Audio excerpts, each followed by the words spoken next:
Alors tu sais, la semaine passée, j'avais un entretien d'embauche et devine quoi? J'ai été prise. Franchement, je suis trop contente, sauf qu'à un moment, pendant qu'on regardait mon CV, il a vraiment commencé à me poser des questions vraiment trop bizarres. Genre, il m'a demandé si j'étais mariée, si je vivais avec quelqu'un, mais bon, le principal, c'est que j'ai été prise. Alors là, moment vraiment trop bizarre, je vois mon patron, je lui demande un peu ce que je peux faire, et tu sais ce qu'il me répond? Fais-moi un café.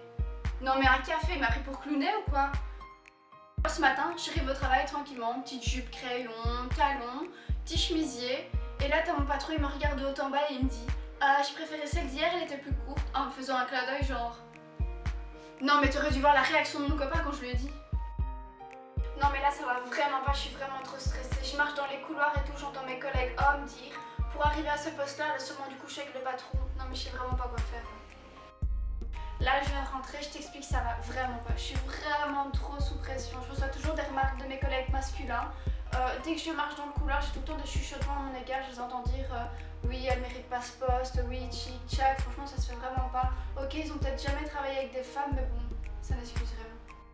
Je t'ai pas dit, hier, j'avais rendez-vous avec mon patron, donc il me dit vas-y, tu peux t'asseoir. Et là, tiens-toi bien, il me sort. Ma belle, comme tu sais, tu gagnes un peu moins bien que tes collègues masculins. Oui, parce que tu es une femme. Mais si tu veux, on peut s'arranger. Mon Dieu, je te dis pas comme je suis partie aussi vite que je suis arrivée. Comment je vais lui dire que je suis enceinte? Alors, vous avez deviné c'est quoi le problème? Selon la toupie, le sexisme désigne une attitude de discrimination basée sur le sexe, presque toujours au détriment des femmes, et qui nie le droit à la liberté et à l'égalité des êtres humains. Selon le site psychologique, comme on peut le constater, les femmes sont plus difficilement embauchées que les hommes, et cela pour diverses raisons. Justement parce que ce sont des femmes, et que les patrons estiment qu'elles ne seront pas aptes à gérer un poste à responsabilité, à donner des ordres ou encore à savoir s'imposer parmi les hommes.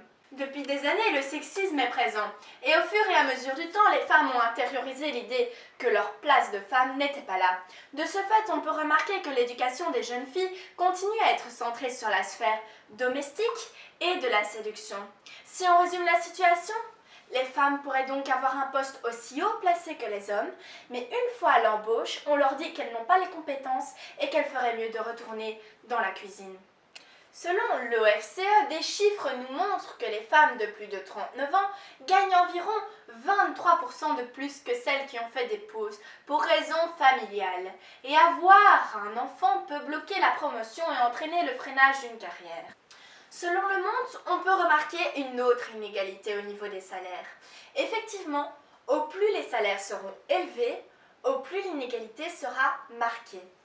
Même si on peut voir que les écarts ont fort diminué au fil du temps, le plus marqué reste quand même au niveau des cadres. Une femme gagnera environ 4 600 €, tandis qu'un homme gagnera environ 5 800 €. La différence est quand même énorme. Et le meilleur pour la fin, les petits surnoms, les remarques et tout le tralala. Bah oui, c'est bien connu, la petite biche ne pourra jamais réussir sans coucher avec son patron.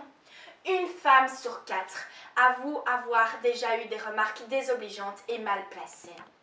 On parle des femmes et toujours des femmes, mais ce n'est pas tout ça.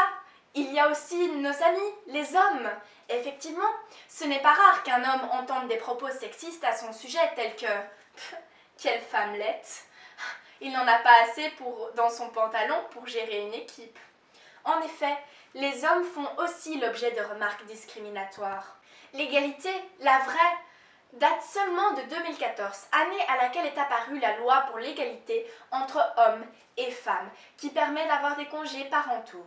La solution, elle nous vient tout droit de l'université d'Oslo.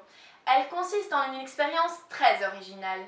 Des hommes et des femmes seront mis dans des conditions de camp d'entraînement. Il y aura des chambres masculines et des chambres mixtes. Pendant 8 semaines, des hommes et des femmes seront mis dans les mêmes conditions, auront les mêmes tâches, les mêmes tenues et les mêmes activités. À la fin de cette expérience, il aura été demandé à tous les hommes confondus de juger une candidate. Ils ont pu remarquer que les hommes de la chambre mixte ont été beaucoup plus indulgents avec la candidate. Cette solution nous paraît être la bonne. Les chercheurs ont pu démontrer que le sexisme disparaissait presque totalement dans des conditions où les hommes ont pu se rendre compte de l'égalité qu'il y a entre les hommes et les femmes. Merci pour votre attention, on se retrouve bientôt pour une nouvelle vidéo. N'oubliez pas de lâcher un petit pouce bleu et de vous abonner à la chaîne. Sois belle et tais-toi si ce n'est pas encore fait. Allez, bisous mes canailles!